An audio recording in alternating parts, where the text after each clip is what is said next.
Good morning students. हम last class में क्या पढ़ रहे थे वो आपको ऑलरेडी पता ही है ना। लास्ट क्लास में हमने पढ़ा था किंगडम मोनेरा। देखो अब यही चलेगा। एक चीज़ ध्यान से समझ लो कि हम 5 किंगडम सिस्टम पढ़ रहे हैं, राइट। और 5 किंगडम सिस्टम की बेसिक जानकारी लेने के बाद जो हमारे पास काम करने को बचता है वो ये कि हर किंगडम में कौन कौन सी चीज़ें डिस्क्राइब करनी है या डिटेल्स में बतानी है वो हमको समझनी होंगी। उसमें से पहला जो किंगडम है दैट इज़ किंगडम मोनेरा, उसके बारे में जो भी रिक्वायर्ड डिटेल्स, मतलब क्वेश्चन वाइज बोलो या अपने सिलेबस के हिसाब से कहो, जो ज़रूरी चीज़ें थी किंगडम मोनेरा की वो हमने लास्ट क्लास में पढ़ी। जैसे कि मोनेरन्स के बेसिक फीचर्स, उनके न्यूट्रिशनल टाइप्स और उनके खुद के टाइप्स, मतलब how many types of organisms belong to kingdom Monera. जैसे फॉर एग्जांपल आर्कीबैक्टीरिया। क्या है आर्कीबैक्टीरिया? तो आर्कीबैक्टीरिया ये एक तरह के प्रोकैरियोटिक ऑर्गेनिजम्स है। तो बात खत्म हो गई। प्रोकैरियोटिक है मतलब वो मोनेरा किंगडम में बाय डिफॉल्ट आ गए। अब आर्कीबैक्टीरिया मोनेरा किंगडम को बिलोंग करने वाले इकलौते ऑर्गेनिजम्स नहीं है। उनके साथ उसी किंगडम में यूबैक्टीरिया भी है, उनके साथ उसी किंगडम में माइकोप्लाज्मा भी है, उनके साथ रिकेट्शिया भी है, क्लैमाइडिया भी है, एक्टिनोमाइसिट्स भी है। तो ये जो अलग अलग नाम हमने अभी अभी लिए वो सब क्या है? मोनेरा इस किंगडम को बिलोंग करने वाले अलग अलग टाइप के ऑर्गेनिजम्स, और सभी में एक फीचर कॉमन है जिसकी वजह से वो सब मोनेरा किंगडम के मेंबर्स है, और वो फीचर है उन सब का प्रोकैरियोटिक नेचर, या उन सब की सेल्स में प्रो मतलब प्रिमिटिव टाइप का जेनेटिक मटेरियल प्रेजेंट होना, मतलब न्यूक्लियोइड का होना, ये कॉमन चीज़ है उन सभी में। अलग की बात की जाए तो they are different in many ways, but because they are similar for this one aspect they belong to kingdom Monera. That's the point, right. Nutritional basis पे भी हमने बात की मोनेरन्स के लिए कि भाई they can be autotrophic, they can be heterotrophic. फिर ऑटोट्रॉफिक में they can be photosynthetic, they can be chemosynthetic. Heterotrophic में they can be parasitic, they can be saprophytic, right. फिर फर्दर डिस्कशन हमने किया कि भाई how some monerans are bad for us because they cause diseases in us and other plants and animals, but many of them are useful to us in many veg, like production of antibiotics से लेकर production of curd तक, right. Nitrogen fixation से लेकर और कई काम जैसे कि एंटीबायोटिक प्रोडक्शन तक। तो ये सारी चीज़ें हमने मोनेरा इस किंगडम के लिए पढ़ी है। उसी तरह से इसी तरह की डिटेलिंग हम किस किंगडम के लिए फॉलो करेंगे? Protista. The next kingdom that is in a line is protista. नाम के साथ 5 किंगडम सिस्टम का पहला क्राइटेरिया पूरा हो जाता है कि भाई इवोल्यूशनरी टाइम स्केल में सबसे पहले मोनेरन्स आए। मोनेरन्स के बाद अगर कोई आए तो वो आए प्रोटिस्टियंस, मतलब प्रोटिस्टा इस किंगडम को बिलोंग करने वाले डिफरेंट टाइप के ऑर्गेनिजम्स। वो मोनेरा से पहले नहीं आए, वो मोनेरा से बाद में आए। मतलब हम ये कह सकते हैं कि as compare to the members of Monera, members of protista kingdom are more evolved or more advanced, right? Because in evolutionary time scale the protistians came after monerans. Okay, so सबसे पहली बात जो हमने मोनेरा के लिए की वही हम प्रोटिस्टा के लिए कहेंगे, मतलब उस ग्रुप को हम डिस्क्राइब करेंगे, राइट। तो description for protista can be it is a kingdom for unicellular microscopic eukaryotic organisms. Okay, यहाँ पे आपका दूसरा और तीसरा क्राइटेरिया फुलफिल हो गया। ठीक, इवोल्यूशनरी टाइम स्केल के हिसाब से Protista came after Monera. By nature cell is single, means all the organisms belonging to kingdom Protista like that of Monera are unicellular. None of the organism belonging to Protista also is multicellular. सबके सब organisms या types of organisms जो Monera के जो Protista इस kingdom को belong करते हैं वो भी Monera kingdom की तरह unicellular है। फिर unicellular अगर है, माइक्रोस्कोपिक भी अगर है, तो फिर मोनेरन्स और प्रोटिस्टियंस में फ़र्क क्या है? फ़र्क है सेलुलर ऑर्गेनाइजेशन का। मोनेरा इस किंगडम के मेंबर्स माइक्रोस्कोपिक थे, यहाँ पे भी है, यूनिसेलुलर थे, यहाँ पे भी है, लेकिन मोनेरा के मेंबर्स प्रोकैरियोटिक थे, यूकैरियोटिक नहीं थे। जबकि यहाँ पे आपको क्या दिख रहा है कि प्रोटिस्टा इस किंगडम को बिलोंग करने वाला हर एक ऑर्गेनिज्म हमेशा यूकैरियोटिक होगा। मतलब उसमें क्या प्रेजेंट होगा? True nucleus. इसी का इलेबोरेशन क्या हम दे सकते हैं कि genetic material that is DNA is in the form of chromosomes and covered by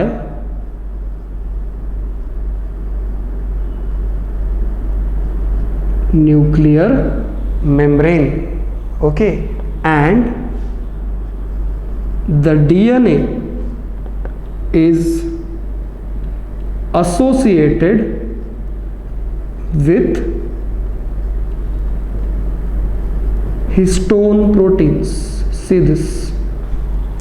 ऐसा ही कुछ डिस्क्रिप्शन हमने मोनेरा के लिए दिया था। तो मोनेरा के लिए हमने क्या कहा था? मोनेरा के लिए यहाँ पे लिखा था प्रोकैरियोटिक और यहाँ लिखा था प्रिमिटिव न्यूक्लियस या नो न्यूक्लियस, और इधर लिखा था कि जेनेटिक मटेरियल वॉज डीएनए, तो यहाँ पे भी डीएनए है, लेकिन not in the form of chromosomes लिखा था, यहाँ पे in the form of chromosome, और वहाँ पे लिखा था कि not covered by any membrane, यहाँ पे covered by nuclear membrane, and वहाँ लिखा था DNA is not associated with histone proteins, यहाँ पे it is associated with histone proteins. So that's the basic difference when you talk about comparison between monerans and protistians. The basic difference lies in type of cell they contain.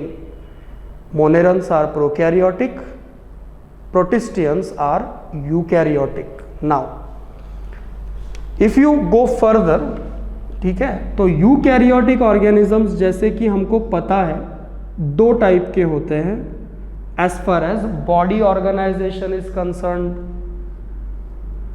Unicellular और multicellular. ठीक है ना. Eukaryotic organisms ज़रूरी नहीं कि सिर्फ unicellular ही हो, जैसे हमने प्रोकैरियोट्स के लिए कहा था ना कि none of the prokaryotic organism is multicellular, all the prokaryotes are unicellular, but you cannot say this for eukaryotic organisms. They can be unicellular as well as multicellular. So रहा सवाल जिस किंगडम के बारे में हम डिस्क्राइब कर रहे हैं उसका, मतलब प्रोटिस्टा का. तो आप एक बात गौर से देख लो, जान लो, समझ लो कि प्रोटिस्टा ये किंगडम कौन से यूकैरियोट्स के लिए है? Unicellular. The kingdom is not at all for multicellular eukaryotes. So just cut this. This is a kingdom for only unicellular eukaryotes. You will not find any eukaryote which is multicellular in Protista kingdom. I am not saying you will not find multicellular eukaryote. Yes, definitely there are multicellular eukaryotes, but none of them belong to Protista kingdom. It is an exclusively formed kingdom for those eukaryotes which are unicellular. That's the basic concept, basic ideology behind kingdom Protista. Is it okay? That it is a kingdom for unicellular eukaryotes. Question wise भी याद रखो और वैसे भी याद रखो कि protista eukaryotic kingdom भले ही हो, मल्टीसेलुलर ऑर्गेनिजम्स का किंगडम बिल्कुल भी नहीं है. अब जब हम किसी सेल को प्रोकैरियोटिक कहते हैं तो एक बात बाय डिफॉल्ट आ जाती है कि none of the membrane bound organelle will be present in that. तो जब हम किसी सेल को यूकैरियोटिक कहते हैं तो उसका अपोजिट हो जाएगा. मतलब क्या? तो as the organisms are eukaryotic they contain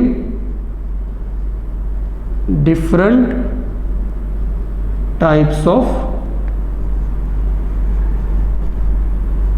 membrane bound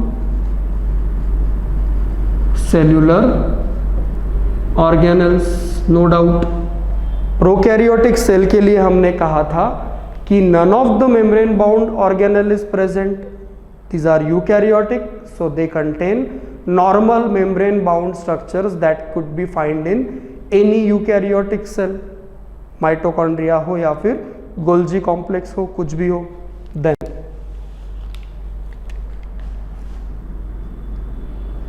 they can be motile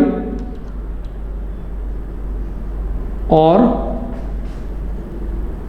non motile. Motile का मतलब तो हम जानते हैं, मोटिलिटी मतलब मूवेबिलिटी और लोकोमोशन.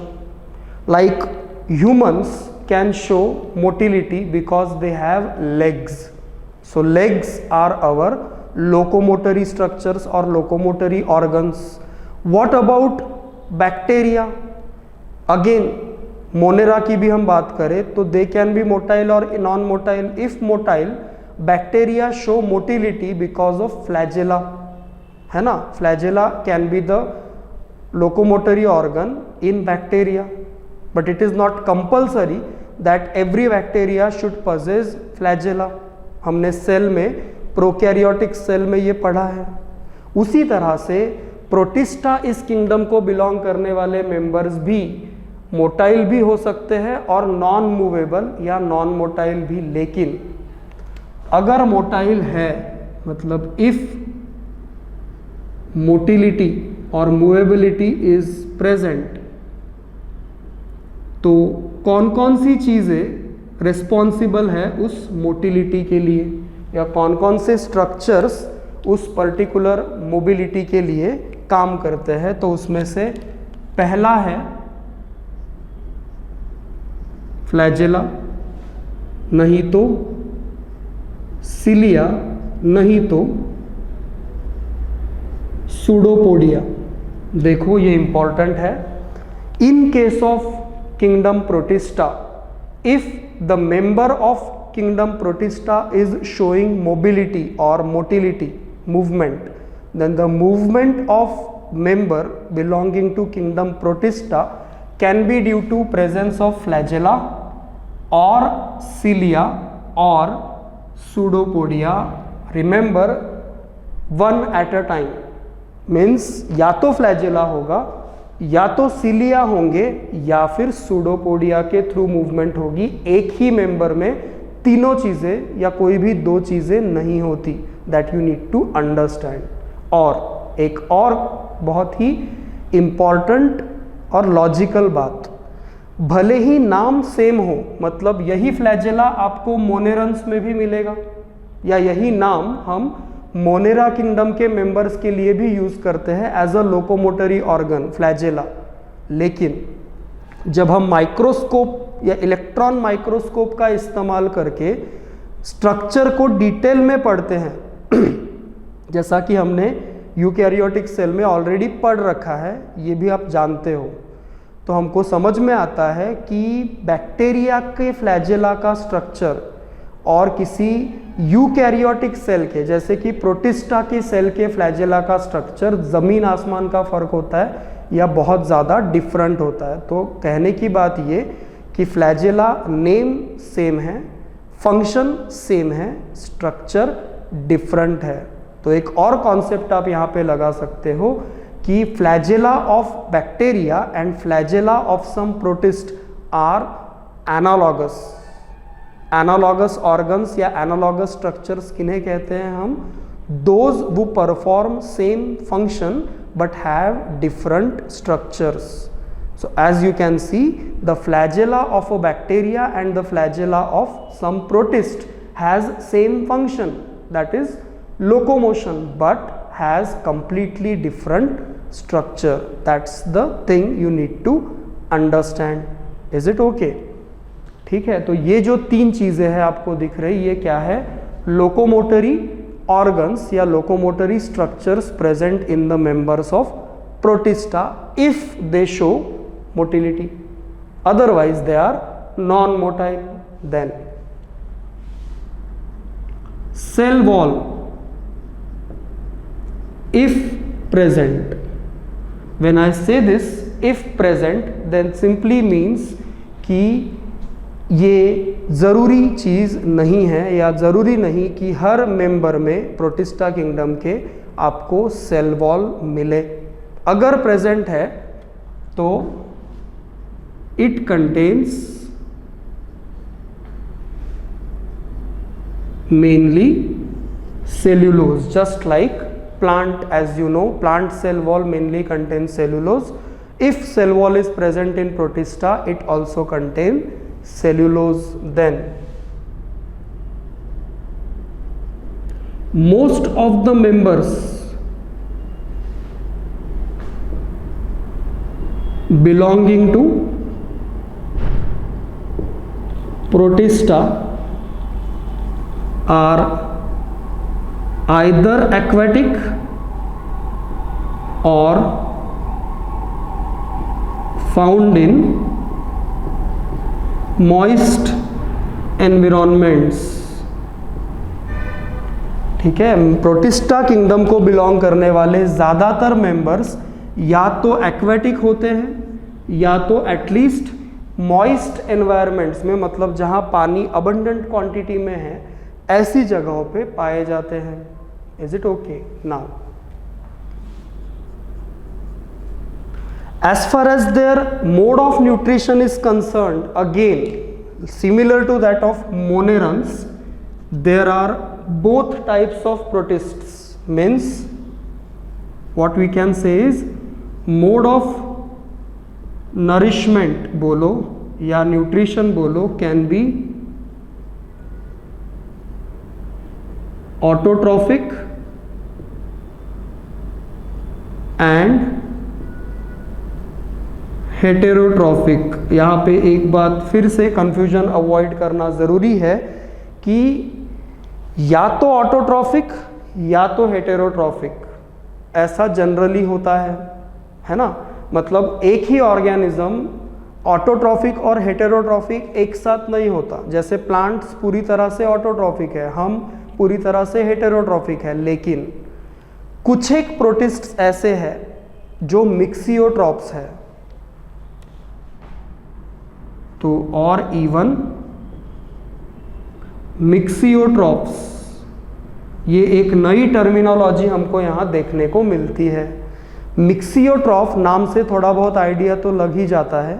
मिक्सियोट्रॉप्स उन ऑर्गेनिजम्स को कहते हैं जो ऑटोट्रॉफिक मोड ऑफ नरिशमेंट या न्यूट्रिशन भी शो कर सकते हैं और हेटेरोट्रॉफिक मोड ऑफ न्यूट्रिशन भी शो करते हैं ज़रूरत के हिसाब से, और depending upon conditions these organisms called mixiotrophs can be autotrophic or heterotrophic. So that's what something unique thing that you see as far as mode of nourishment or nutrition in case of kingdom Protista is concerned. You have autotrophs, you have heterotrophs, and even some are mixiotrophs. That's something unique or new about them.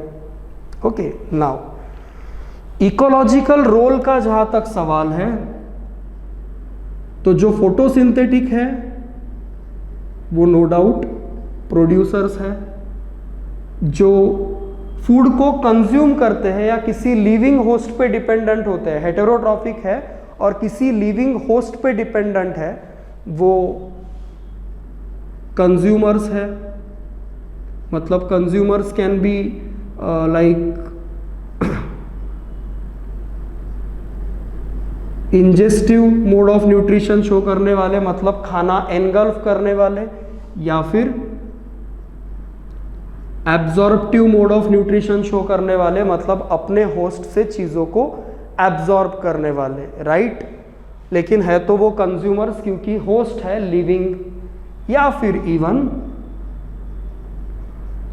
Decomposers भी हो सकते हैं. मैं इन दोनों का फर्क आपको समझा चुका हूं कि हेटेरोट्रॉप्स कंज्यूमर्स भी है और हेटेरोट्रॉप्स डिकम्पोजर्स भी है, लेकिन ये लिविंग होस्ट पे डिपेंड करते हैं आइदर थ्रू इंजेशन और एब्जॉर्प्शन. एंड डिकम्पोजर्स सैप्रोफाइट्स होते हैं, मतलब डेड और डिकेड ऑर्गेनिक मैटर पे खुद को जिंदा रखते हैं, है ना. तो इकोलॉजिकल रोल अगर आप देखो तो मोनेरा की तरह प्रोटिस्टा में भी प्रोड्यूसर्स, कंज्यूमर्स और डिकम्पोजर्स है. मोनेरा की तरह प्रोटिस्टा में भी ऑटोट्रॉफिक और heterotrophic both modes of nourishment है. यहाँ एक तीसरा भी है, मिक्सियोट्रॉफिक, ठीक है. उसके बाद मोनेरा की तरह प्रोटिस्टा भी फ्लैजेला नाम के लोकोमोटरी ऑर्गन से मूव करता है, लेकिन मैं बता चुका हूँ कि स्ट्रक्चरली इनका फ्लैजेला मोनेरा के फ्लैजेला से अलग है. और एडिशनली इनके पास ये दो स्ट्रक्चर्स भी हैं जो लोकोमोशन में काम आते हैं.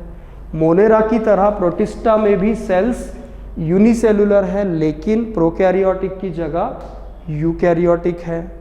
तो ओवरऑल इतने डिस्क्रिप्शन में आपको फिर से 5 क्राइटेरियाज मिल जाएंगे. Time scale, body organization, cell organization, mode of nourishment and ecological role. Now सवाल बचता है कि प्रोटिस्ट, जैसे मोनेरा के लिए हमने पढ़ा था कि मोनेरा इस किंगडम में कौन कौन से टाइप्स ऑफ ऑर्गेनिजम्स आते हैं, उसी तरह से हमको प्रोटिस्टा के मेंबर्स के बारे में पढ़ना होगा, but in some more details. So next thing to discuss is members of group Protista, not group kingdom Protista. Okay, but before that few more things in general, जैसे कि रिप्रोडक्शन एक बहुत ही इंपॉर्टेंट एस्पेक्ट है किसी भी तरह के organism का.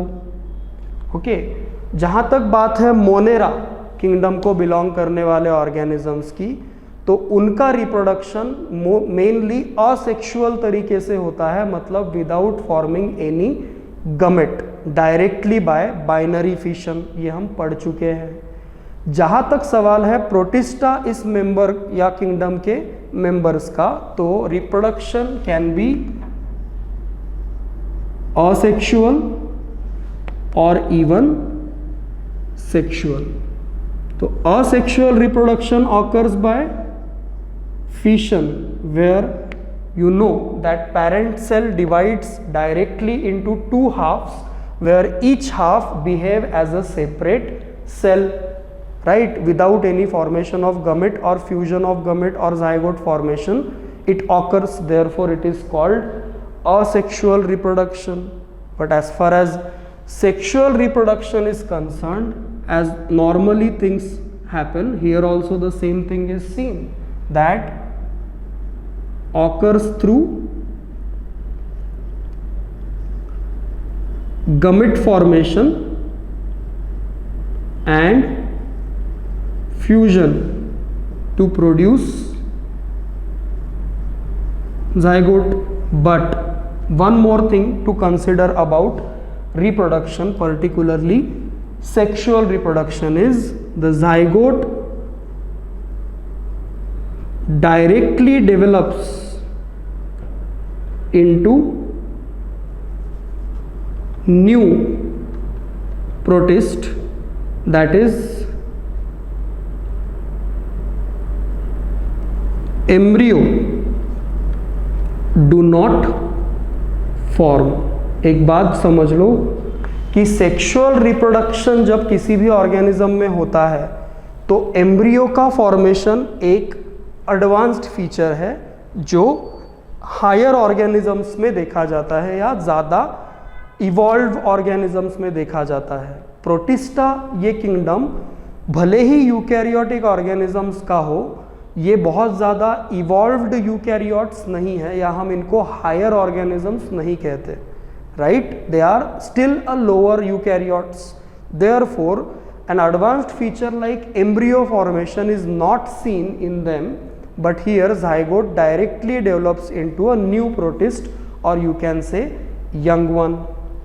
Okay, now this is like one more thing or aspect we can deal with is जहाँ तक मटेरियल का सवाल है, मतलब जिसको हम स्टोरेज फूड कहते हैं, तो storage food in case of protista is mainly present as glycogen और स्टार्च और फैट ग्लोब्यूल्स, मतलब lipids, depending upon type of protist.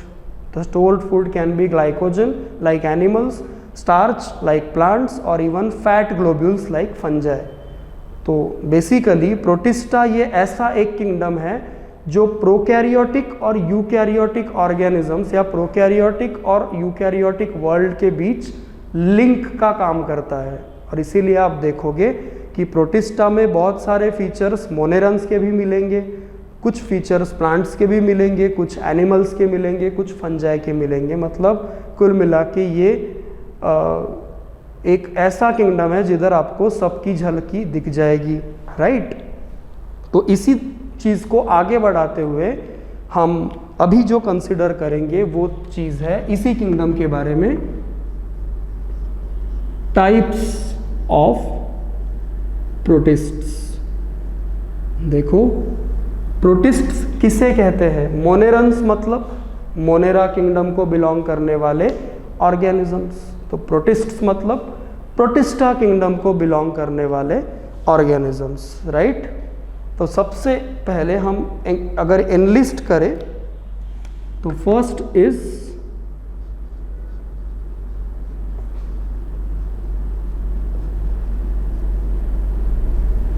plant like protists, second is animal like protists, okay, third is fungi like protists, and fourth one are euglenoids. See how many types of protists are there or how many types of members are there? Plant like protists, animal like protists, fungi like protists and euglenoids. Now the question, the basic thing that comes into our mind is why we call them so, like plant like, because these protists are autotrophic or these protists are photosynthetic. They are non-photosynthetic, heterotrophic, that's why more nearer to animals. These are having structure like fungi, so we call them fungi like protist, and these are something different, we call them euglenoids. तो ये चार basic types है protista kingdom को belong करने वाले organisms के। इसका description अगर आप लिखे तो एक एक देखते हैं हम to avoid confusion. Okay, what about plant like protists? So these are aquatic, autotrophic, that is photosynthetic protists, okay, which store what? Which store starch as a stored food. अब देखो starch as a stored food किन में पाया जाता है? तो starch as a stored food is normally found in plants. Photosynthetic ability is normally found in plants. So because of these features we call protists as plant like protists, right? And additionally these protists have cellulose in their cell wall. So देखो, इन सब करीबियों की वजह से या इन सब similar चीज़ों की वजह से इन प्रोटिस्ट्स को हम प्लांट लाइक प्रोटिस्ट्स कहते हैं. प्लांट लाइक, प्लांट जैसे, है ना. और इनमें कौन कौन आते हैं? तो इनमें आते हैं दो तरह के प्रोटिस्ट्स. ठीक, डायएटम्स एंड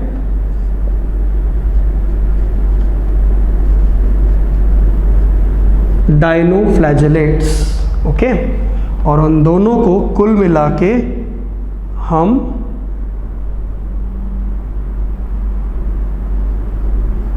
क्राइसोफाइट्स भी कहते हैं. देखो, ये सब एक एक चीज़ जो हम यहाँ पे पढ़ रहे हैं वो एक एक चीज़ इम्पॉर्टेंट है. इनमें से हर एक चीज़ पे हम अगर चाहे तो एक क्वेश्चन एज अ डेरिवेटिव निकाल सकते हैं. Like which of the following protists are plant like protist?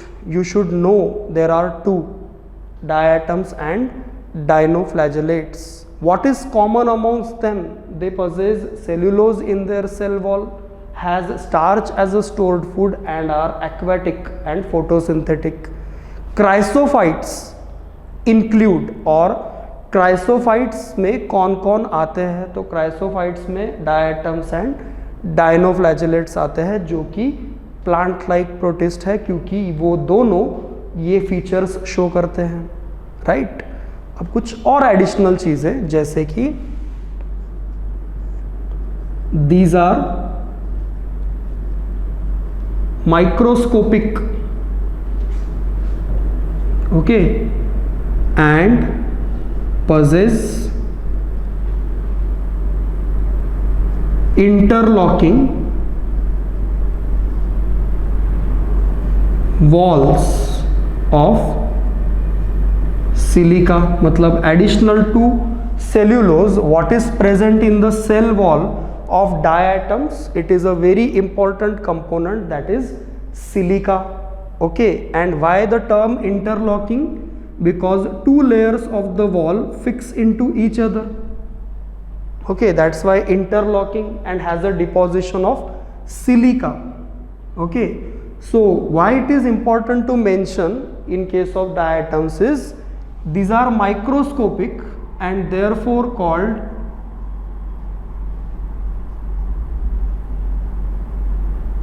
phytoplanktons. अब देखो, फाइटोप्लैंकटन ये टर्म हर उस माइक्रोस्कोपिक फोटोसिंथेटिक ऑर्गेनिज्म के लिए यूज़ की जाती है जो किसी एक्वेटिक एनवायरनमेंट में पाया जाता है, फोटोसिंथेसिस शो करता है और नेकेड आई से नहीं देखा जा सकता, मतलब माइक्रोस्कोपिक होता है. The collective terminology used for photosynthetic microscopic floating, मतलब जिसकी खुद की मूवमेंट नहीं होती, पानी के साथ बहता है, ऐसे फ्लोटिंग फोटोसिंथेटिक माइक्रोस्कोपिक ऑर्गेनिजम्स को, चाहे वो मोनेरन हो, प्रोटिस्टियन हो या और कोई हो, कलेक्टिवली कहा जाता है फाइटोप्लैंकटन, है ना. तो क्योंकि ये डायटम्स या इवन डाइनोफ्लैजेलेट्स दोनों ही माइक्रोस्कोपिक है, फोटोसिंथेटिक है और एक्वेटिक है, नॉन मोटाइल है, फ्लोटिंग है, इनको फाइटोप्लैंकटन्स कहते हैं. काइंड ऑफ फाइटोप्लैंकटन है ये. और इनमें एक यूनिक चीज़ क्या दिखाई देती है, खास करके डायटम्स में, कि उनकी सेल वॉल इंटरलॉक्ड होती है, मतलब दो लेयर्स जो कंपैटिबल है, और उन दोनों लेयर्स में सेल्यूलोज के साथ साथ एडिशनली कौन सा केमिकल कंपोनेंट डिपॉजिटेड है? सिलिका. Is it okay? तो इससे होता क्या है? Hence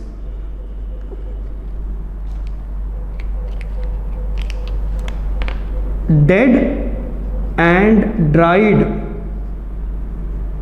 deposits of diatoms is called as diatomaceous earth. Okay, look at the term diatomaceous earth, मतलब अर्थ का कोई टुकड़ा नहीं। तो diatomaceous earth का मतलब ऐसी रेतीली चीज, ऐसा कंपोनेंट जो बेसिकली क्या है, मर चुके, डेड हो चुके डायएटम्स के डिपॉजिट। तो वो डायएटम्स तो मर जाते हैं, लेकिन सेल वॉल जो है वो रिजिड है, टफ है, सिलिका डिपॉजिटेड है, तो वो सेल वॉल रह जाती है। और ऐसे हजारों करोड़ों लाखों करोड़ों डायएटम्स की सेल्स का डिपॉजिट जब बनता है, डेड डिपॉजिट, तो वो सैंडी बनता है, जिस सैंडी डिपॉजिट को कहते हैं डायएटोमेशियस अर्थ। और ये एक बहुत ज़रूरी चीज़ है जो कैटलिस्ट के तौर पे केमिकल लैब्स में यूज़ की जाती है। देन जितने भी बूट पॉलिशेस से लेकर क्रीम्स आती है मुंह पे लगाने की, उन सभी में इसका इस्तेमाल होता है। Then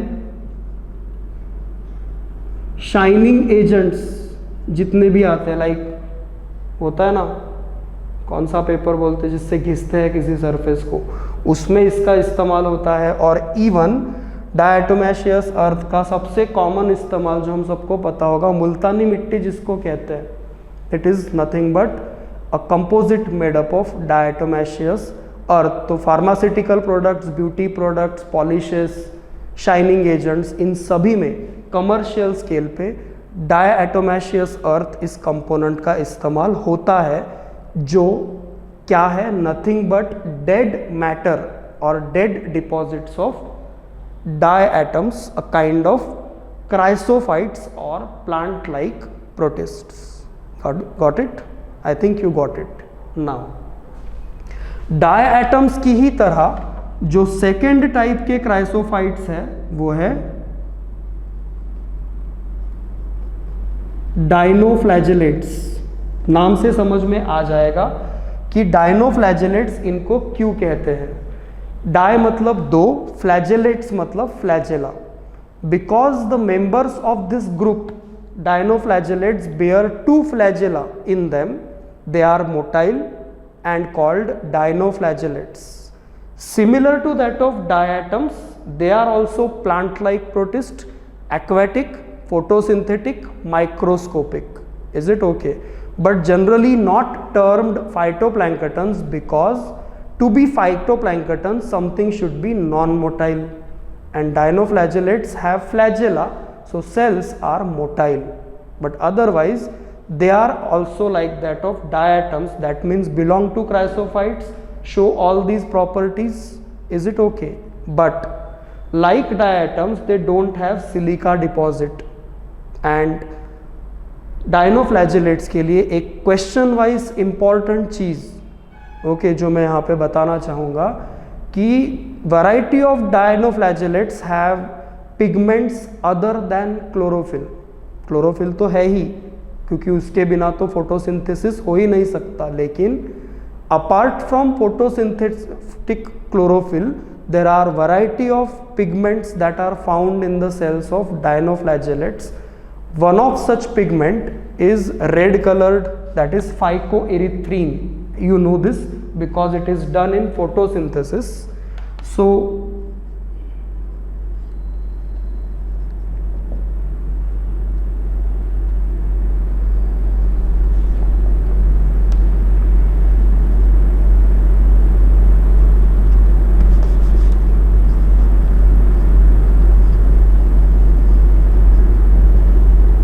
Goniolax is particularly important name. Okay, as you can see, Goniolax, it is a kind of dinoflagellate which is abundant in red colored pigment. and अगर ये dinoflagellate जिसका नाम Goniolax है और वो मराइन वाटर में पाया जाता है, इसकी संख्या अगर बढ़ गई, मतलब इसका रिप्रोडक्शन अगर अचानक से बढ़ गया और इसकी मात्रा अगर समंदर के पानी में बढ़ गई, तो क्योंकि ये शुरुआती जोन में पाया जाता है, मतलब जहाँ पे लहरें आती है, टाइड्स आती है, वहाँ पे ये पाया जाता है, तो जो टाइड्स है वो लाल कलर की दिखने लगती है, खून जैसी, उन्हें रेड टाइड्स कहते हैं। ओके, दुनिया भर में काफ़ी मशहूर है ये रेड टाइड्स। जब भी इन पर्टिकुलर प्रोटिस्ट के लिए रिप्रोडक्शन का सही समय या सही एटमॉस्फेरिक कंडीशंस होती है, तो they are responsible for red tides because they divide so fast that water appears red because of their pigmentation. Goniolax is a particularly important name. It is a kind of dinoflagellate that is responsible for red tide. It is a direct question that you will find in your paper. Which of the following protist or which of the following dinoflagellate is responsible for red tides? It's Goniolax. Is it okay? So that's what about first group of protists, that is plant like protists. Okay, diatoms and dinoflagellates. Now second group of protists is animal like protist. Okay, now plant like protist इसलिए बोला हमने इन दोनों को क्योंकि ये plant जैसे कुछ basic features show करते हैं। तो फिर एनिमल लाइक प्रोटिस्ट अगर हम किसी प्रोटिस्ट को कहेंगे तो उसका भी तो कुछ बेसिस होगा। तो बेसिस वही है जो एनिमल्स के लिए यूज किया जाता है। ओके, एनिमल लाइक प्रोटिस्ट्स कैसे प्रोटिस्ट को कहेंगे हम? Then these are aquatic or terrestrial, okay, heterotrophic protists, okay, aquatic or terrestrial heterotrophic protists, okay, then have glycogen as stored food। देखो, glycogen as a stored food present होना ये किसका feature है? तो it is a feature of animals, right? That's why we are calling them animal like protists. Now if you see, animal like protists are further of 3 to 4 types, like A,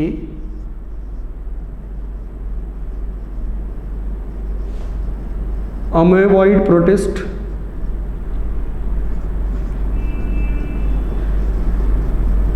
flagellated protist, okay, then ciliated protist, and fourth one is sporozoan protist। ठीक है, हम बात कर रहे हैं animal like प्रोटिस्ट्स की। तो animal like protist glycogen को एज अ स्टोर्ड फूड अपने अंदर रखते हैं, ठीक है। एक्वेटिक या टेरेस्ट्रियल हो सकते हैं, माइक्रोस्कोपिक तो है ही। उनके 4 प्रकार ये रहे: amoeboid protist, flagellated protist, then ciliated protist और स्पोरोजोआन प्रोटिस्ट। इनमें से हर एक को हम शॉर्ट में अगर डिस्क्राइब करें तो अमेबॉइड प्रोटिस्ट उन्हें कहते हैं जिनमें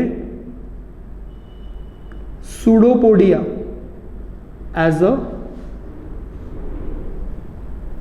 लोकोमोटरी स्ट्रक्चर होता है। सूडोपोडिया मतलब सेल मेम्ब्रेन के invaginations, nothing else. Pseudopodia, false legs, ठीक। और इसका बेस्ट एग्जाम्पल हम दे सकते हैं, अभी अभी हमने थोड़ा लॉकडाउन से पहले पढ़ा है, Entamoeba histolytica. Human health and diseases में प्रोटिस्टियन डिसऑर्डर्स में अमेबिक डिसेंट्री नाम का डिसीज हम पढ़ चुके हैं। तो अमेबिक डिसेंट्री जो है वो इस पर्टिकुलर एजेंट की वजह से होती है, एंटा अमीबा हिस्टोलाइटिका। और ये जो एंटा अमीबा हिस्टोलाइटिका है ये किस तरह का प्रोटिस्ट है?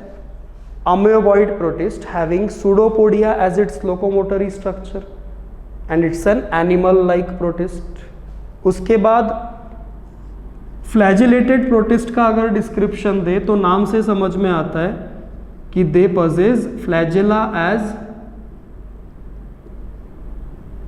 Locomotory structure. Okay, and best example can be given as, ये सभी एग्जाम्पल जो हम यहाँ लिख रहे हैं इनको हल्के में मत लेना, ये सभी आपके सिलेबस में मेंशन्ड इम्पॉर्टेंट एग्जाम्पल्स है। जहाँ पे भी एग्जाम्पल्स इम्पॉर्टेंट होते हैं हम मेंशन करते हैं तो उसको सीरियसली लिया करो। जो एग्जाम्पल्स मैं कहता हूँ कि क्वेश्चन वाइज ज़रूरी है, राइट? तो I am not taking any random example, there are many to take, but we are taking only those examples which you will find useful as far as your paper is concerned. तो flagellated protist का best example that you should know is Trypanosoma species, okay, responsible for causing sleeping sickness. Sleeping sickness is a disorder where person becomes lethargic, always tired and slippery. That's why it is called sleeping sickness. It is caused by a kind of protist called Trypanosoma, and it is a kind of flagellated protist belonging to animal-like protist. Followed by this, there is a ciliated protist thing. Okay, and ciliated protist no doubt bear cilia as a locomotory organ या structure. Okay, and as far as example is concerned, it is a very famous चौथी कक्षा से पढ़ने वाला example हमारा प्यारा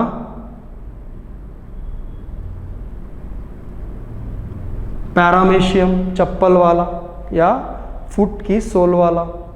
तो ये जो पैरामेशियम है ये किस तरह का ऑर्गेनिज्म है तो जान लो, समझ लो, पता होगा ही कि ये एक प्रोटिस्ट है। बट कौन से टाइप का प्रोटिस्ट? सिलिया होते हैं उसमें लोकोमोशन के लिए, तो ciliated protist. Is it okay? ये सब हेटेरोट्रॉप्स है, none of them is phototrophic, that's why animal like. Then sporozoan protist, जो प्रोटिस्ट हर स्टेज में मोटाइल नहीं होते, उनकी लाइफ साइकिल के कुछ स्टेजेस में मोटाइल हो सकते हैं, लेकिन क्या करते हैं? अपनी लाइफ साइकिल के दौरान वो हाईली रेजिस्टेंट या हम कहें टफ स्पोर्स फॉर्म करते हैं। इसीलिए इनका कैरेक्टरिस्टिक फीचर है स्पोर फॉर्मेशन, ना कि motility. That's why they are called sporozoan protists, that is spore forming protists। और इसका भी एग्जाम्पल जाना माना पहचाना हम जो जानते हैं और उसको हम पूरा उसके डिटेल में पढ़ चुके हैं in human health and disease, that is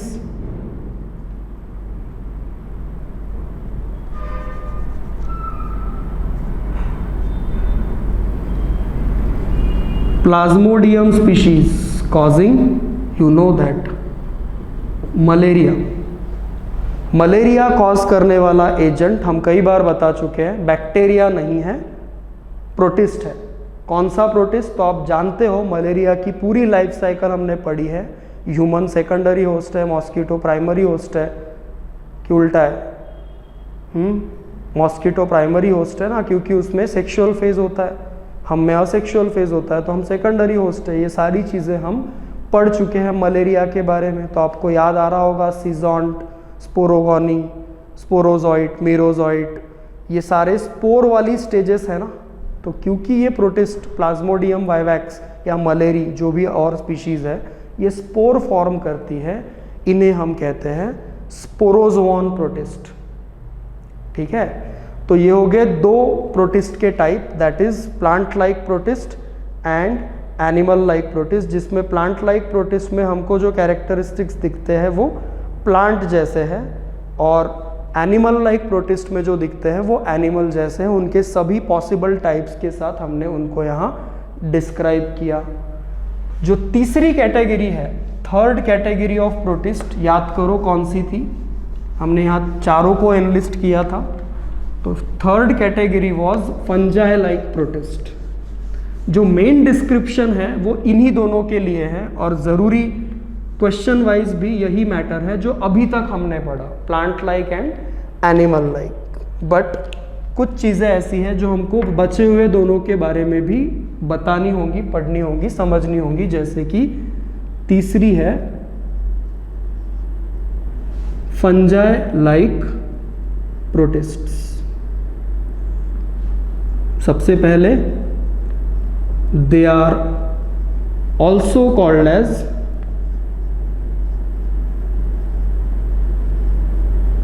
slime molds or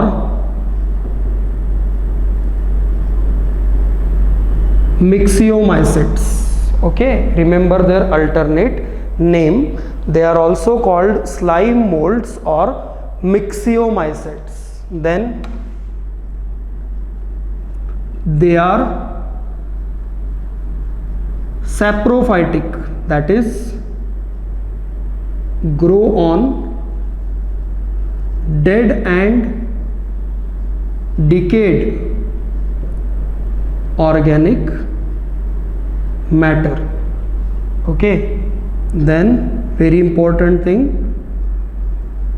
their appearance is slimy. Okay, and they possess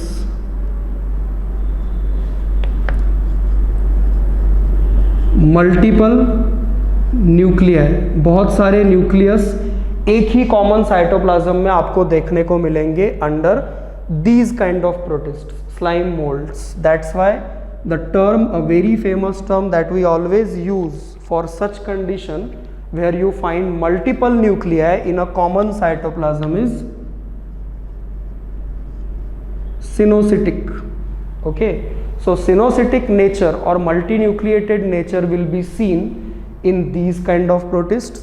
They will be always seen on some dead and decayed organic matter, so they are saprophytic and also called as slime molds or myxomycetes. That's what the description needed for fungus like protist or fungi like protists, also called slime molds.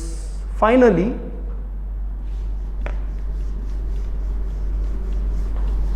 the last type of protist to be considered is euglenoids.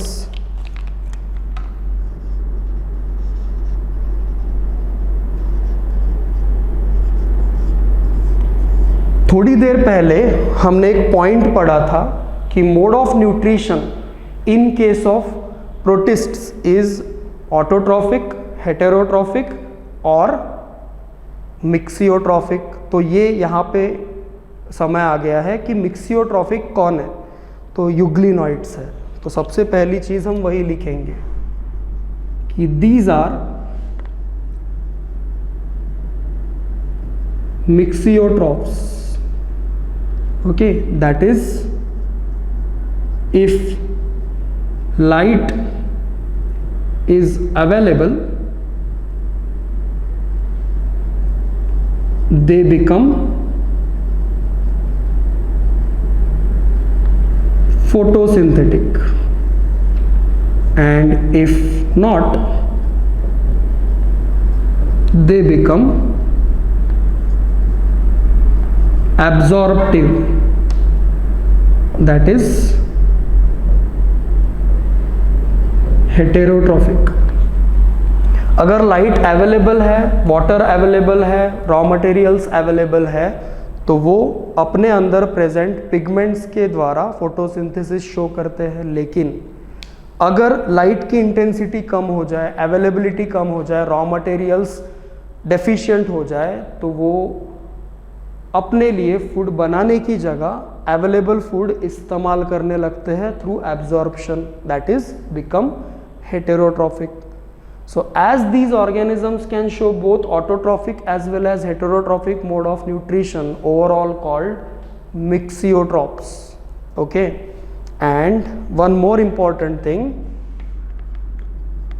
they lack cell wall but possess a proteinaceous, mind these words, proteinaceous covering called as pellicle over them. उनमें typical cell wall cellulose या किसी और चीज़ से बनी हुई तो नहीं होती, लेकिन उनमें एक यूनिक चीज़ देखी जाती है जो और किसी प्रोटिस्ट में नहीं देखी जाती. वो है कि cell is covered by a proteinaceous cover. Okay, that is called as pellicle, which is a very unique thing about euglenoids or euglena, the member belonging to euglenoids. And second important and unique thing about them is they are mixiotrophs. So question wise, these two things, mixiotropic nature and presence of pellicle as a cover, are important facts about euglenoids. Goniolax is an important fact about dinoflagellates. Diatomaceous earth is an important fact, or silica deposition is an important fact about diatoms. These four are important things for animal like protist. Glycogen as a storage food is an important for animal like protist. Starch as a stored food is important for plant like protist, and other things like chrysophytes is a group belonging to plant like protist that includes diatoms and dinoflagellates both. ये चीज़ें जो है, और coenocytic nature of slime moulds also called myxomycetes और typically called fungi like protist, ये सारी चीज़ें जो हमने प्रोटिस्टा किंगडम के लिए पढ़ी, इससे ज़्यादा की रिक्वायरमेंट तुमको डेफिनेटली नहीं है ना. लेकिन जो इतनी चीज़ें पढ़ी उनमें से अगर मैं चाहूँ तो 50 क्वेश्चन निकाल सकता हूँ. आप देखो आप कितने निकाल सकते हो. And find all the answers of all possible questions that can be generated over these two kingdoms that we have described so far, Monera and Protista. When next time we meet, we will discuss about the third kingdom in a row, that is fungi. Is it okay? So that's all for this lecture. Thank you.